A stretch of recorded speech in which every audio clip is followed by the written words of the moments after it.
Welcome to the Rim Break Rodeo. We hope this video helps. Start with the heart of our dish, the Bilo Bilo. In this video, I will show you how to cook Ginataang Bilo Bilo.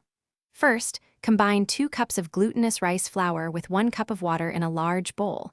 Knead this mixture thoroughly until you achieve a smooth, pliable dough. Once the dough is ready, roll it into small, marble-sized balls. These will be the delightful, chewy components of our dessert. Next, let's prepare the other delicious components. Boil 1 cup of sliced sweet potatoes and 1 cup of sliced taro in water until they become tender. Simultaneously, cook half a cup of small sago pearls according to the package instructions until they turn translucent. Once cooked, drain both the root vegetables and the sago and set them aside. This ensures everything is perfectly prepared for the next step.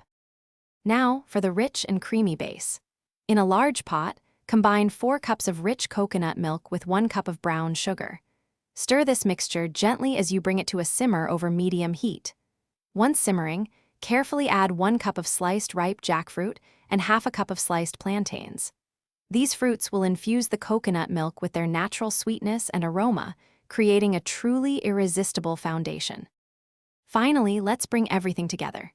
Gently add the prepared bilo bilo, the cooked sweet potatoes and taro, and the sago pearls to the simmering coconut milk mixture.